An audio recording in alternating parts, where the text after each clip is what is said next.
तो बहुत ध्यान से कैलकुलेशन करनी है कि इसमें ई ऑक्सीडाइज सबसे जल्दी कर दे। Hello students, welcome to Horizon Academy. My name is Arushi Gupta और आज हम सॉल्व करेंगे इलेक्ट्रोकेमिस्ट्री के नीट प्रीवियस ईयर क्वेश्चंस। इस सीरीज़ में हम चैप्टर वाइज जो है नीट के प्रीवियस ईयर क्वेश्चंस सॉल्व कर रहे हैं। तो अभी तक हमने 11th के सारे चैप्टर्स और 12th का पहला चैप्टर सॉल्यूशंस इनके जो है क्वेश्चन सॉल्व करके देख लिए हैं। तो उनका लिंक जो है आपको इस वीडियो की डिस्क्रिप्शन में आपको प्लेलिस्ट का लिंक मिल जाएगा, वहाँ से आप बाकी चैप्टर्स के भी प्रीवियस ईयर क्वेश्चंस की प्रैक्टिस कर सकते हैं। तो स्टार्ट करते हैं आज हम इलेक्ट्रोकेमिस्ट्री से। हमारा पहला क्वेश्चन है, find the EMF of the cell in which the following reaction takes place. ये रिएक्शन दे रखी है और हमें ईएमएफ पूछा है। आराम से निकाल सकते हैं हम ईएमएफ। कैसे? नर्व्स इक्वेशन की मदद से। तो बताओ पहले तो नर्व्स इक्वेशन होती क्या है? नर्व्स इक्वेशन होती है E cell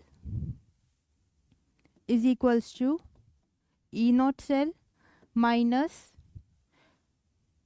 0.059 upon n log product की कंसंट्रेशन अपॉन में रिएक्टेंट की कंसंट्रेशन।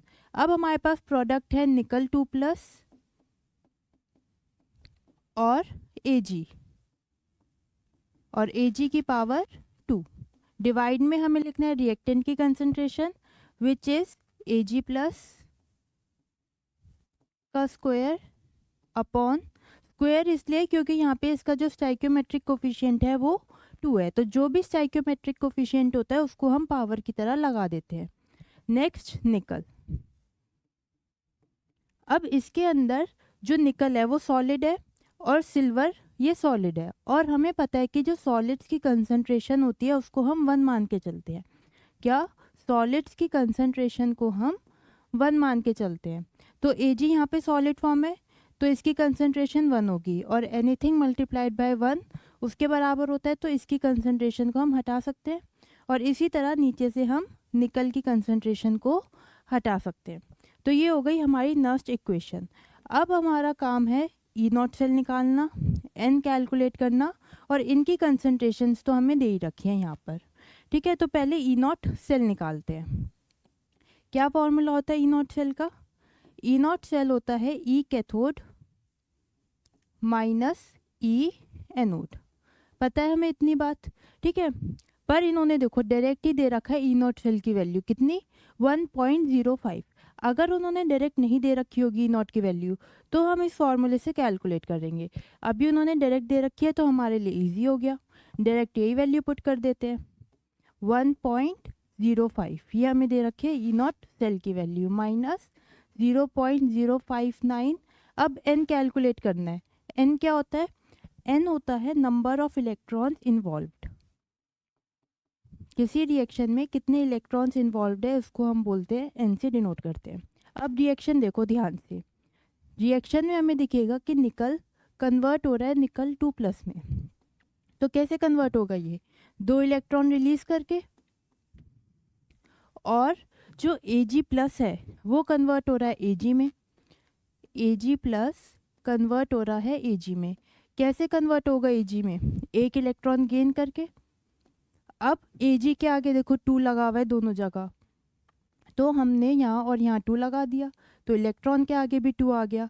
तो कितने इलेक्ट्रॉन्स इन्वॉल्व हो रहे हैं? 2 इलेक्ट्रॉन्स। तो हमारी n की वैल्यू हो जाएगी 2। n की वैल्यू हो गई 2। अब नेक्स्ट हमें लिखना है लॉग निकल की कंसंट्रेशन हमें दे रखी है 0.001, और Ag2+ की कंसंट्रेशन भी कितनी दे रखी है? 0.001 और इसका स्क्वायर। बस अब हो गया। अब आगे इसे बस सॉल्व करने का काम बचा है। सॉल्व करते हैं इसे। 1.05 माइनस 0.059 अपॉन 2 लॉग, इसको हम 10 की पावर -3 लिख सकते हैं, बिल्कुल। और नीचे जो है इसको हम लिख सकते हैं 10 की पावर -3 का square.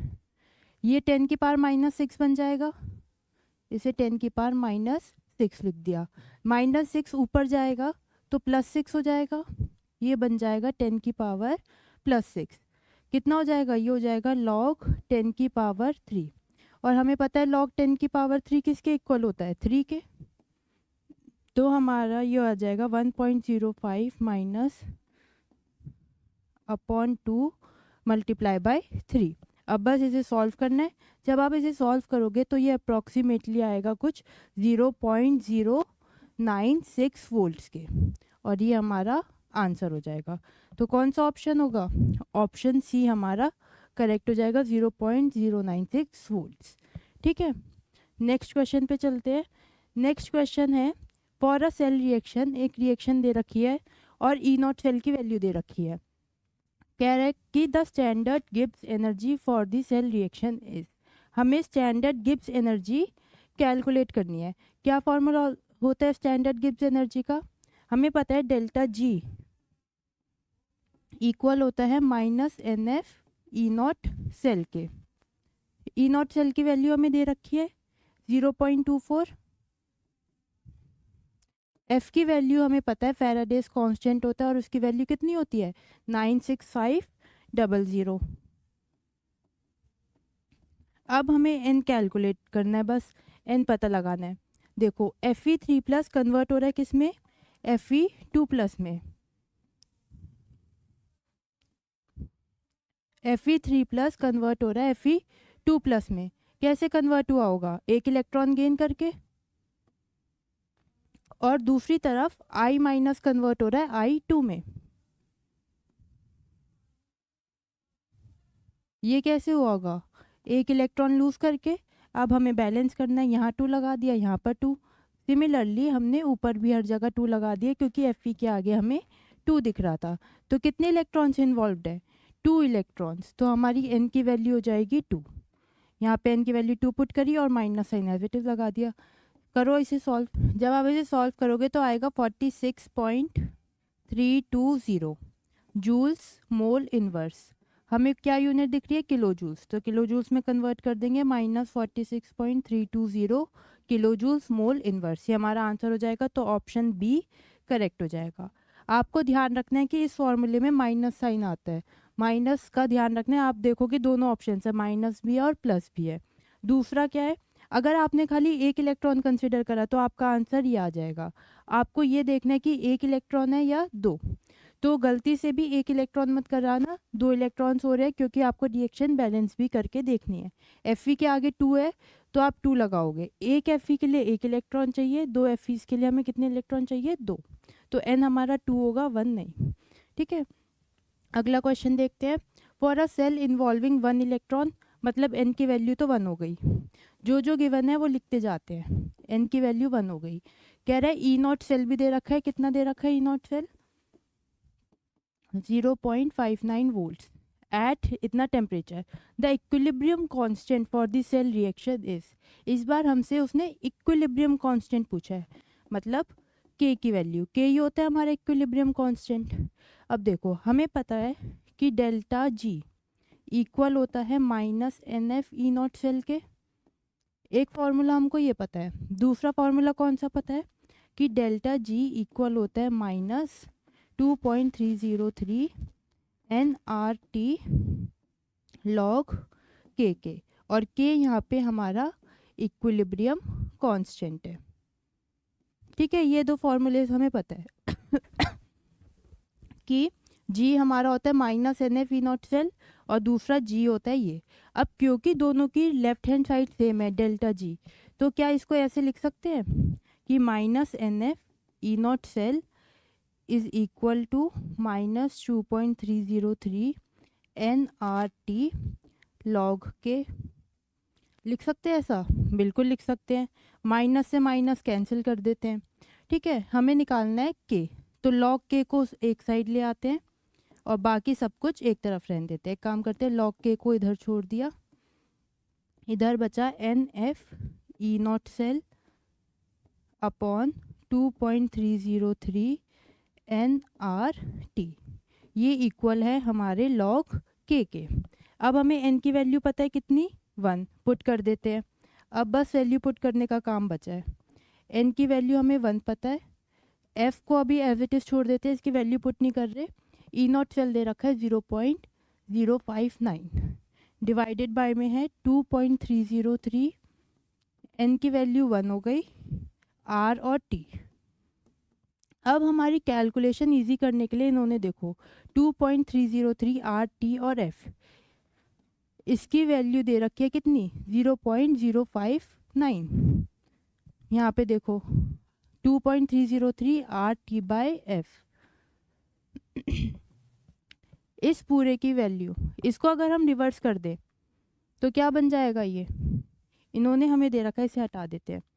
2.303 R T by F, इसकी वैल्यू इन्होंने दे रखी है 0.059। अगर इसको रिवर्स कर दे एफ अपॉन 2.303 आर टी, ये इक्वल आ जाएगा 1 अपॉन 0.059 के।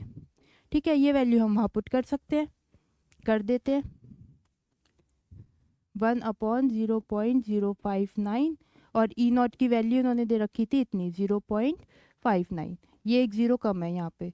ठीक है, 0.59 ये इक्वल है किसके, ये इक्वल है हमारा लॉग के।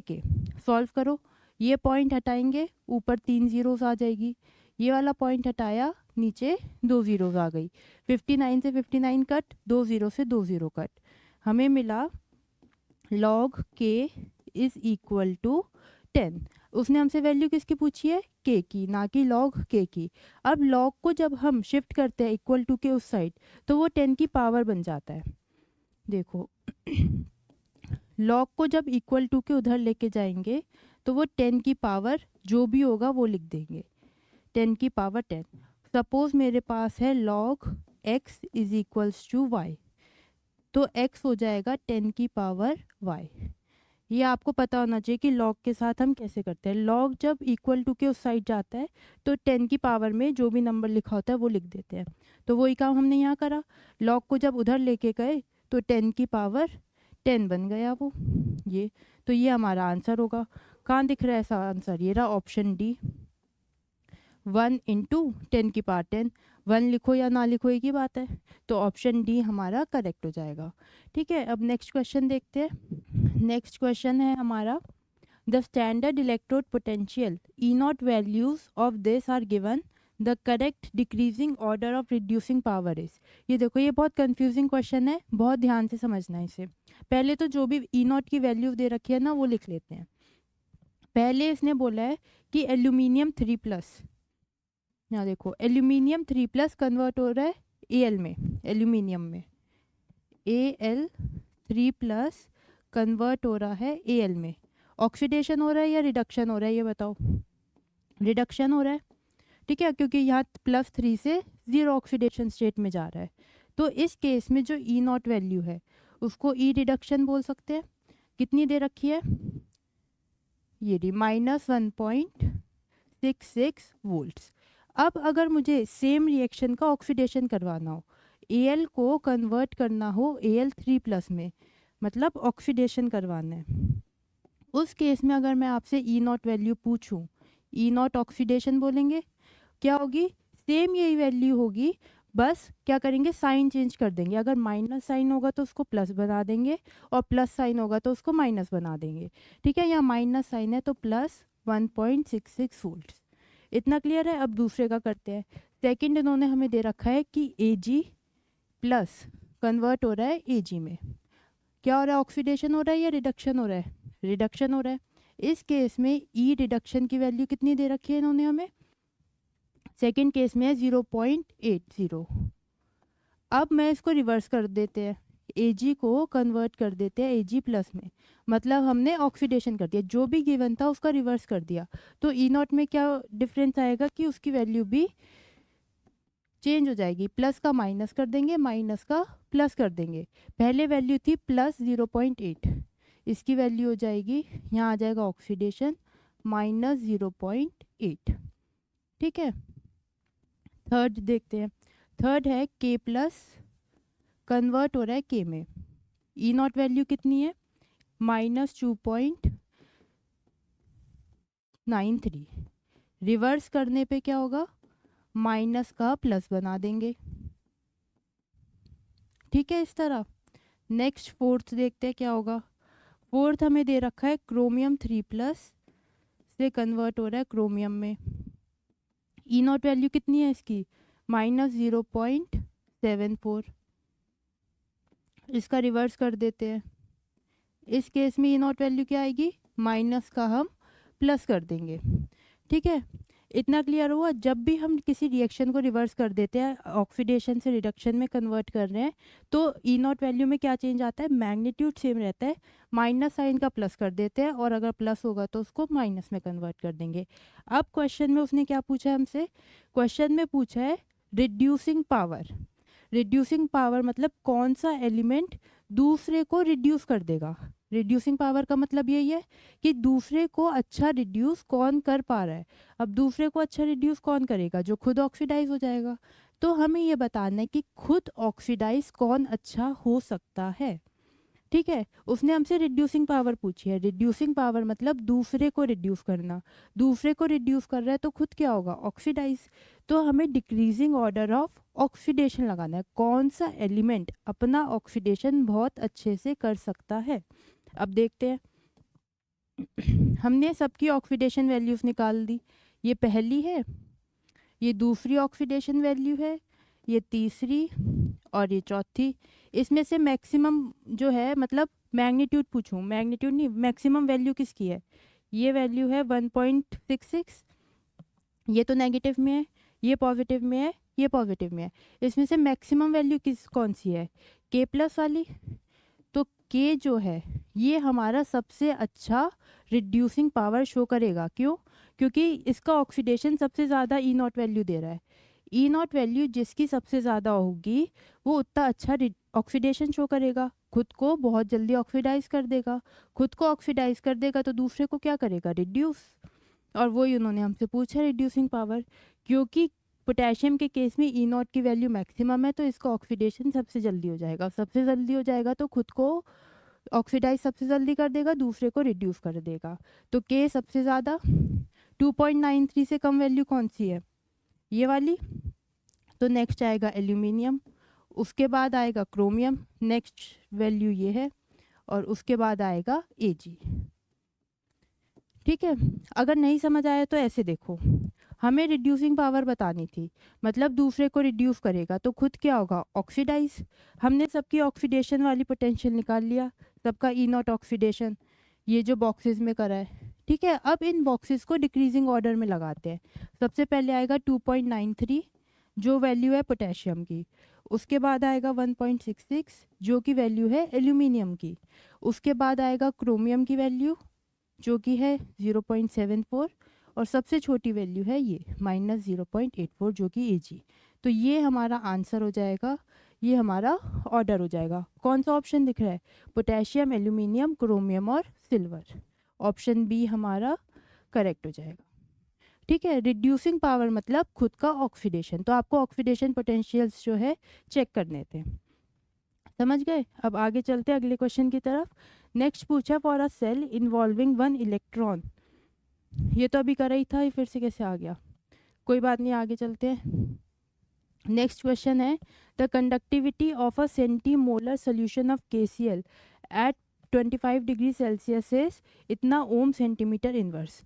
इस क्वेश्चन को कैसे करेंगे, जो जो गिवन है उस सबको लिखते चलते हैं और फिर देखते हैं कि कौन सा फॉर्मूला लगेगा। पहली चीज़ जो गिवन है वो है कंडक्टिविटी। किससे डिनोट करते हैं हम कंडक्टिविटी को, कप्पा से, के। इसकी वैल्यू हमें कितनी दे रखी है, इतना ओम इनवर्स सेंटीमीटर इनवर्स। ठीक है, और क्या दे रखा है, और उसने हमें दे रखा है रेजिस्टेंस। कितना दे रखा है रेजिस्टेंस, 60 ओम। पूछा क्या है, सेल कांस्टेंट की वैल्यू पूछी है। सेल कांस्टेंट क्या होता है, L/A। इसकी वैल्यू हमसे पूछी है, उसने हमें कप्पा दे रखा है, रेजिस्टेंस दे रखा है और सेल कांस्टेंट की वैल्यू पूछी है। बहुत सिंपल है, देखो ध्यान से। हमें पता है रेजिस्टेंस का क्या फॉर्मूला होता है, बताओ मुझे रेजिस्टेंस का फॉर्मूला। रेजिस्टेंस होता है ρL/A। ठीक है, ये तो हमने 10th क्लास में भी सीखा था, वही वाला फॉर्मूला है। यहाँ पे R होती है हमारी रेजिस्टेंस, ये होती है रेजिस्टिविटी, और ये है सेल कांस्टेंट जो कि हमको कैलकुलेट करना है। ठीक है, रेजिस्टेंस की वैल्यू दे रखी है। अब हमें कहीं से रेजिस्टिविटी अगर मिल जाए तो हमारा काम हो जाएगा। हमें दे क्या रखा है, कंडक्टिविटी। क्या हम कंडक्टिविटी को रेजिस्टिविटी में चेंज कर सकते हैं? बिल्कुल कर सकते हैं। हमने पढ़ा है कि रेजिस्टिविटी जो है वो कंडक्टिविटी का रेसिप्रोकल होती है। फॉर्मूला पढ़ा है ये, रेजिस्टिविटी इज इक्वल्स टू 1/कंडक्टिविटी। तो यहाँ से हम आराम से निकाल सकते हैं। इसी फॉर्मूले में रो की जगह हम 1/k लिख देते हैं, L/A हो गया। के को इस साइड ले जाते हैं, आर के इज इक्वल्स टू L/A। अब आर की वैल्यू हमें पता है कितनी है, 60 ओम्स। के की वैल्यू पता है 0.0210 ohm inverse centimetre inverse is equal to L/A, जो कि हमें कैलकुलेट करना है। ओम से ओम इनवर्स कैंसिल हो जाएगा, इन दोनों को मल्टीप्लाई कर देंगे, हमारा आंसर किस यूनिट में आएगा, सेंटीमीटर इनवर्स में। और हमें ये सब भी सेंटीमीटर इनवर्स में ही दे रखा है, तो यूनिट्स तो सिंपल हो गई। अब बस इन दोनों को मल्टीप्लाई करना है। करो मल्टीप्लाई और बताओ क्या आएगा। जब आप इसे मल्टीप्लाई करोगे तो आएगा 1.26। तो ऑप्शन ए हमारा करेक्ट हो जाएगा, 1.26 सेंटीमीटर इनवर्स। अब नेक्स्ट क्वेश्चन देखते हैं। नेक्स्ट क्वेश्चन है the molar conductance of NaCl, HCl and CH3COONa are this. Molar conductance की वैल्यू दे रखी है, किस किस की लिख लेते हैं जो भी दे रखा है।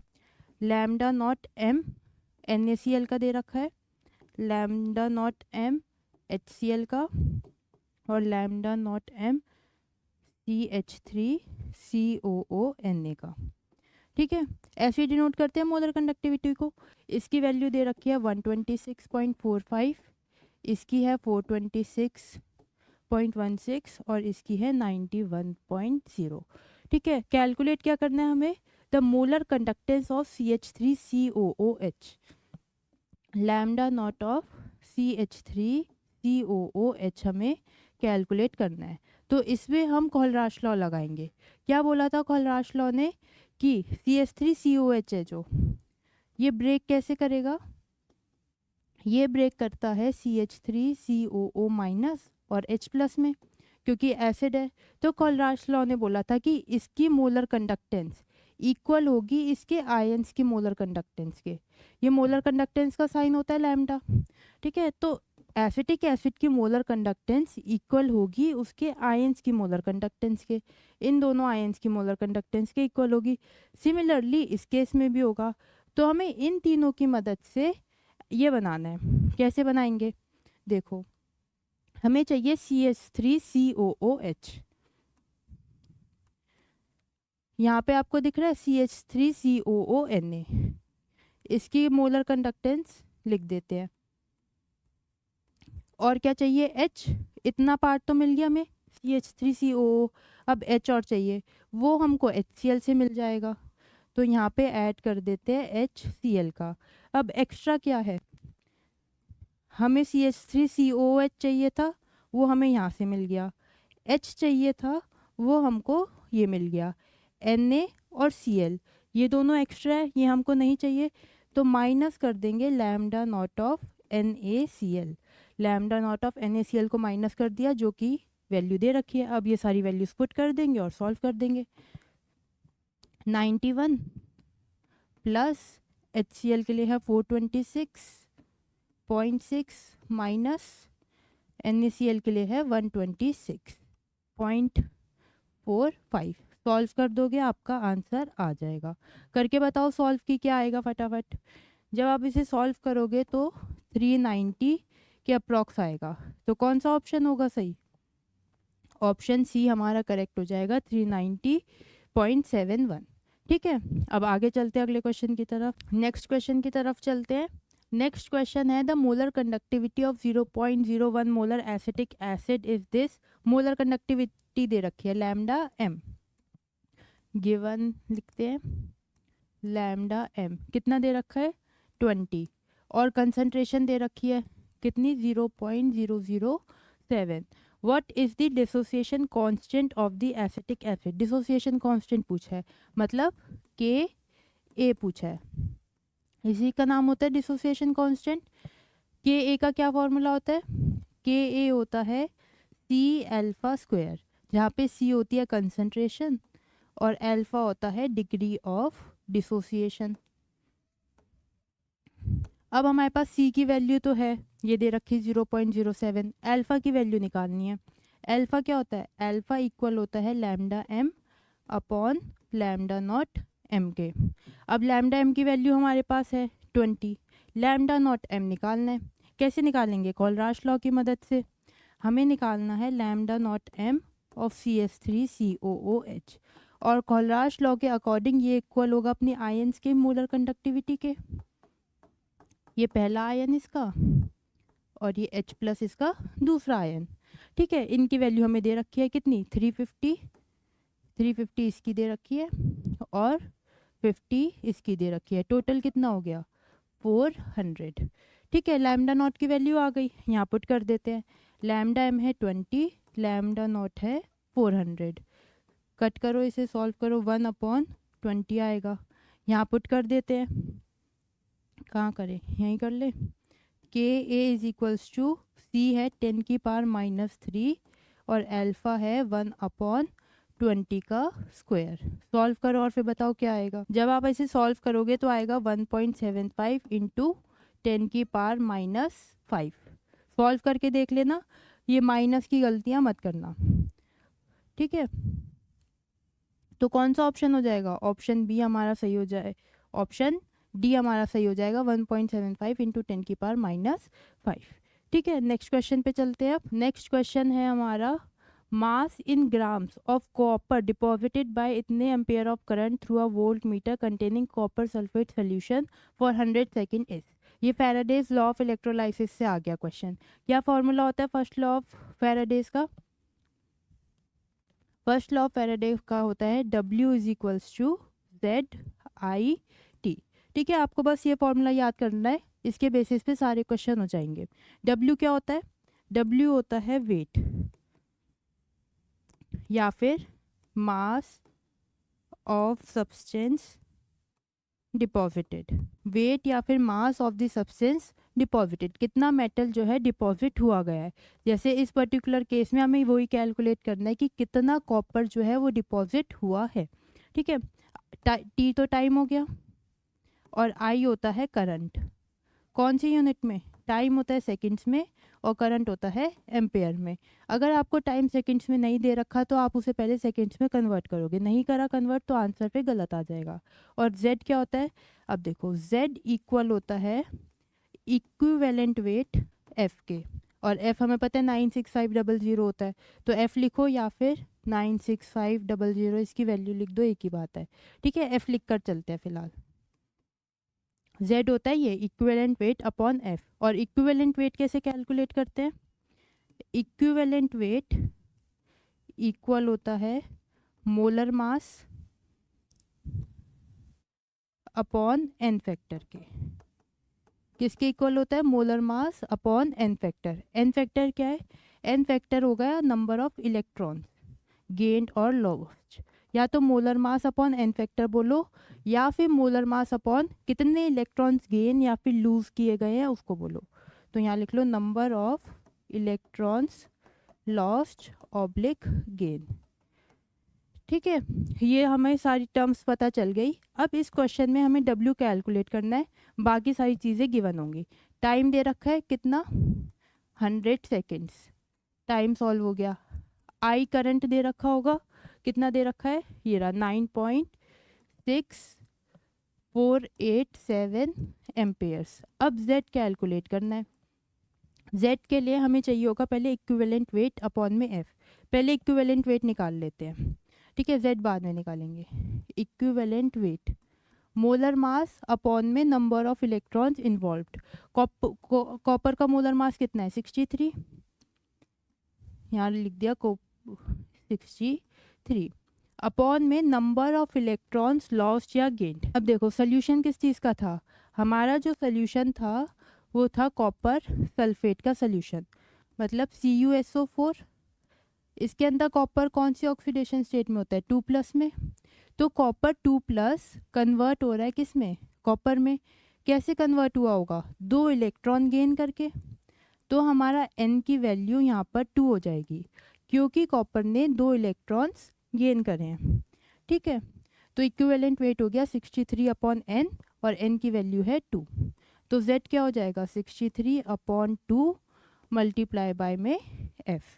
ठीक है, f की वैल्यू इन्होंने दे रखी है ये 96487 f की एग्जैक्ट वैल्यू यही होती है। कैलकुलेशन इजी करने के लिए हम 96500 यूज़ करते हैं, पर एग्जैक्ट वैल्यू यही है। अब क्योंकि इन्होंने एग्जैक्ट वैल्यू दे रखी है तो हम यही यूज़ करेंगे और इससे हमारी कैलकुलेशन इजी भी होगी। अभी आप देखोगे आगे कैसे। अब हमें सारी वैल्यूज़ पता चल गई, पुट करना है बस इस फॉर्मूले में।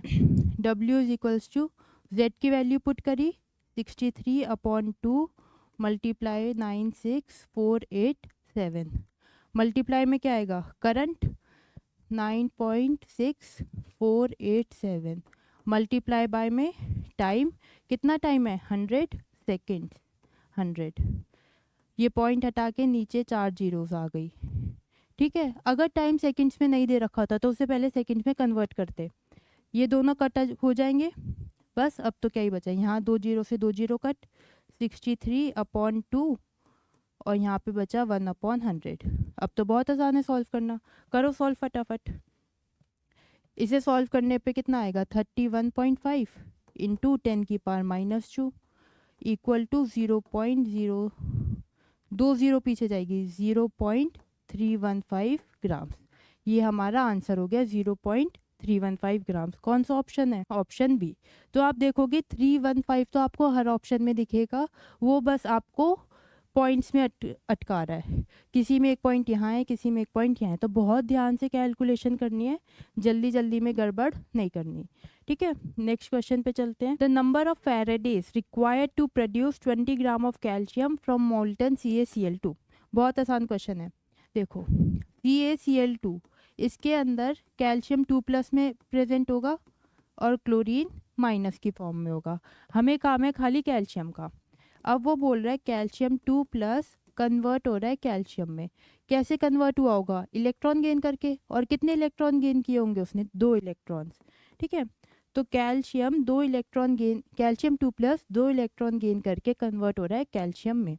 ठीक है, 2 इलेक्ट्रॉन्स मतलब 2 फैराडे की इलेक्ट्रिसिटी यूज़ कर रहा है और 1 मोल कैल्शियम बन रहा है। ये सब 1-1 मोल है, 2 फैराडे इलेक्ट्रिसिटी गेन करके 1 मोल कैल्शियम बना। अगर मैं आपसे 1 मोल का मास पूछूं कितना होगा, मोलर मास के इक्वल, और कैल्शियम का मोलर मास होता है 40 ग्राम। तो 2 फैराडे से कितना बन रहा है 40 ग्राम्स।